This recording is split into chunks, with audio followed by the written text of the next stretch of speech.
नमस्कार दोस्तों, मेरा नाम है मनीष और आप देख रहे हैं मनीषस मनी मंत्रा। दोस्तों, आज हम बात करेंगे इमरजेंसी फंड के बारे में।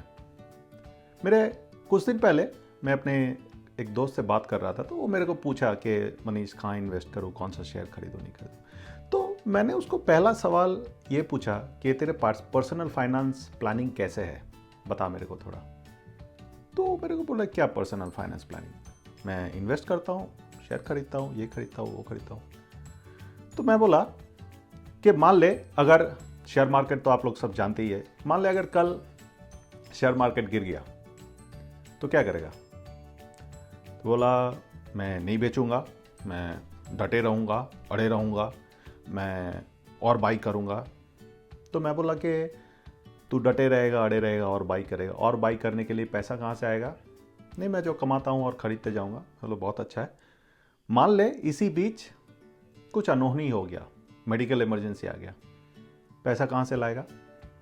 मान ले 50,000, 1 लाख रुपया, 2 लाख रुपया तेरे को चाहिए, कहाँ से लाएगा पैसा। तो शेयर तो तू बेच नहीं सकता क्योंकि मार्केट डाउन है, तेरा इन्वेस्टमेंट मान ले 30%, 40% गिरा हुआ है, तो तू कैसे उसको ये करेगा, कैसे उसको बेचेगा। तो सोच में पड़ गया।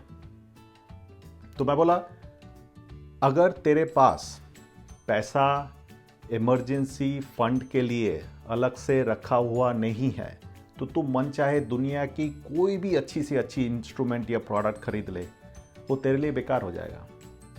फॉर एन एग्जाम्पल, मान लीजिए आपने पूरा पैसा पीपीएफ में डाल दिया, तो 15 साल पहले तो आप उसको उठा नहीं सकते। मान लीजिए शेयर मार्केट में डाल दिए, म्यूचुअल फंड खरीद लिए, तो भी मार्केट अगर डाउन हुआ तो आप बेचने में झिझक करेंगे क्योंकि आपका तब लॉस चल रहा है। लेकिन अगर इमरजेंसी आ गया तो आपको उसको लॉस में ही बेचना है, कोई आपके पास और ऑप्शन नहीं है, आपको बेचना ही है। क्योंकि आप तो तबीयत खराब हो गया, कोई हॉस्पिटलाइजेशन हो गया, तो आप तो बोल नहीं सकते ना भैया रुक जाओ 2 दिन, मार्केट को थोड़ा ऊपर आने दो, फिर हम लोग ट्रीटमेंट करेंगे, आपका इलाज करेंगे। ऐसा तो आप बोल नहीं सकते, आपको पैसा तभी चाहिए। तो इसीलिए आप फाइनेंशियल प्लानिंग करिए पहले, आपको कौन सा प्रोडक्ट खरीदेंगे। जब भी आता है, मेरे ज़्यादातर दोस्त मैं सुनता हूँ बात करते हैं कौन सा शेयर खरीदूँ, कौन सा म्यूचुअल फंड में डालूँ, क्यों डालूँ। बात म्यूचुअल फंड की नहीं है, बात शेयर मार्केट की नहीं है, ये सब तो आएगा बाद में। पहले आप अपना फाइनेंशियल प्लानिंग सिंपल तरीके से करेंगे। सिंपल तरीके से मतलब आपको अचानक पैसे ज़रूरत हुआ तो कैसे करेंगे, आपको शॉर्ट टर्म्स जो गोल्स है वो कैसे करेंगे, आपके बच्चे हैं उसके हायर एजुकेशन के लिए कहाँ इन्वेस्ट करेंगे, आप अपने रिटायरमेंट के लिए कहाँ इन्वेस्ट करेंगे, आपका डेट है तो आप उसको कैसे रीपे करेंगे। ये सब चीज़ आपको पर्सनल फाइनेंस के ज़रिए ही सॉल्व करनी है। उसके बाद आप सोचेंगे कि ये मेरा प्लानिंग है, इस खाते में मैं ये प्रोडक्ट खरीदूंगा, इस खाते में मैं ये प्रोडक्ट खरीदूंगा, इस खाते में मैं ये प्रोडक्ट खरीदूंगा, इस खाते में मैं इसको ऐसे इन्वेस्ट करूंगा। क्योंकि आपका हर एक रिक्वायरमेंट का टाइम हॉराइजन है, इस टाइम हॉराइजन को लेके ही चलना है। तो ज़्यादातर लोग जो बोलते हैं ना कि अरे यार मेरा शेयर मार्केट में नुकसान हो गया, ये हो गया, फलाना हो गया, ये वही लोग बोलते हैं जो फाइनेंशियल प्लानिंग की कोई उनके पास आइडिया ही नहीं है। कोई बोल दिया होगा मामा चाचा काका खरीद ले, ये शेयर खरीद ले, वो शेयर खरीद ले, कल बढ़ जाएगा, परसों बढ़ जाएगा, ये हो जाएगा, वो जाएगा। अगर मैंने मान लिया उनके पास पेशेंस भी है उसको पकड़ के रखने का, बट ज़िंदगी में बहुत सारे इमरजेंसीज आ सकते हैं जब आपको पैसे की दरकार है। मान लीजिए आपका कोई भी एक शेयर में 1 लाख रुपया है, आपको कल 1 लाख रुपया चाहिए या 50,000 रुपया चाहिए कोई मेडिकल इमरजेंसी के लिए, कोई बीमार हो गया, आप क्या करेंगे। बोलेंगे कि नहीं रुक जाओ भाई, इसको बढ़ने दो तभी इलाज करवाएंगे। ऐसा तो नहीं होगा, आपको तभी भी करना है। आपका मान लीजिए 1 लाख रुपया घट के 70,000 रुपया हो गया, आप उसी को बेचेंगे, 30,000 रुपया नुकसान करेंगे। पैसे को लेके आप अपना इमरजेंसी के काम जो अटका पड़ा हुआ है उसको आप पूरा करेंगे। तो इसीलिए फाइनेंशियल प्लानिंग में इमरजेंसी फंड रखना is absolutely necessary. The first step we should all do is to have an emergency fund. मेरा जो 3x3 का प्लान है, अगर वो आप देखेंगे तो उसमें आपको पता चल जाएगा कि emergency fund is the first step of the financial planning. Emergency fund आपको अगर रखना है तो कितना रखना है, कैसे रखना है, बहुत सा सिंपल सा सवाल है। सबसे पहले तो ये सबके ऊपर डिपेंड करता है कि आप कितना रखना चाहते हैं, कितने में आप कंफर्टेबल होते हैं। जैसे मैं मेरे हिसाब से कंफर्टेबल होता हूँ, नॉर्मली मेरा जो एक महीने का एक्सपेंसेस है वो मैं हमेशा वेरी वेरी लिक्विड, मतलब अभी चाहिए तो मैं 5 मिनट में निकाल सकता हूँ, ऐसे रखता हूँ।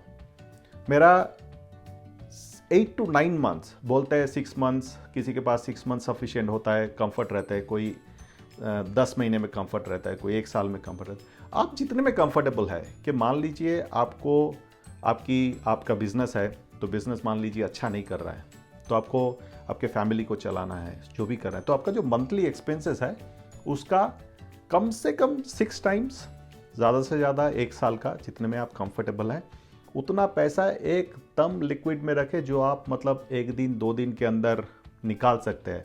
Those are not like emergency के अभी 5 मिनट में चाहिए, बट मान लीजिए आपका धंधा 6 महीने में के लिए थोड़ा मंदा है, कोविड का टाइम था, तो मान लीजिए आपका दुकान नहीं खुल रहा है, तो क्या करेंगे? घर वालों को बोलेंगे कि दुकान नहीं खुल रहा है तो अभी खाना नहीं खाएंगे? ऐसा तो नहीं होगा। आपकी ज़िंदगी जो चल रही है, आपका जो एक्सपेंसेस है वो तो आपको चलाना ही है।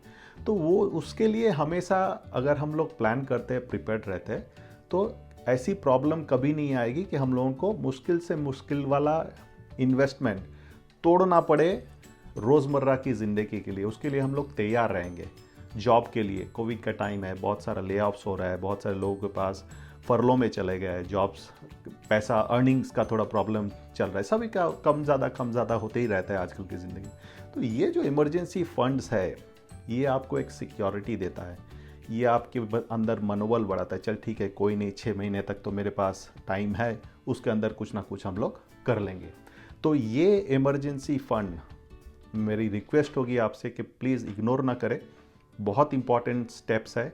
कोई भी इन्वेस्टमेंट करने से पहले बेहतरीन से बेहतरीन प्रोडक्ट आपको धोखा दे जाएगा अगर आपके पास इमरजेंसी फंड नहीं है, क्योंकि आपकी इमरजेंसी जब आएगी तब आपको उस प्रोडक्ट में हाथ नहीं देना पड़े जो आपके फ्यूचर इन्वेस्टमेंट के लिए है। इसीलिए इमरजेंसी फंड बहुत ज़रूरी है। अब कोई दोस्त मेरे सवाल करते हैं कि कहाँ करें, कैसे करें? बहुत सिंपल है, ये आपके ऊपर है। या तो आप कंफर्टेबल है सेविंग्स बैंक में रख दीजिए, या तो छोटे छोटे एफडीज करके रख दीजिए कि ज़रूरत के हिसाब से तुड़वा सके, या तो आप लिक्विड फंड, म्यूचुअल फंड के जो लोग जानकार है, लिक्विड फंड में डाल सकते हैं, डेट फंड में डाल सकते हैं, जो कभी आपके नीचे नहीं जाते हैं। बेसिकली इसमें आपकी earnings is not the important requirement here. The important requirement is the liquidity, कि आपको जब ज़रूरत हो आप पैसा निकाल सके। अब मान लीजिए आपको ज़रूरत 1 साल में पड़ सकता है, 2 साल में पड़ सकता है, इसको कुछ नहीं करेंगे तो 0 इंटरेस्ट देगा, सेविंग्स पे रखेंगे 3-3.5% देगा, छोटे छोटे एफडीज करेंगे 5% देगा, आप लिक्विड फंड में रखेंगे 6.5-7% देगा। तो लेकिन ये सब चीज़ आपको आज चाहिए तो आप कल निकाल सकते हैं। ऐसे इंस्ट्रूमेंट आप सिलेक्ट करिए जिसमें आप कंफर्टेबल हो, आपको पता है कि कैसे करना है, क्या करना है, और आप इन्वेस्ट करिए आराम से। ये इमरजेंसी फंड आपकी ज़रूरत के टाइम में आपके काम आ जाएंगे। तो आज के लिए इतना ही दोस्तों, फिर मिलेंगे। अगर आपको अच्छा लगा तो प्लीज़ इसको लाइक करें, सब्सक्राइब करें और शेयर करें अपने दोस्तों को। Thank you.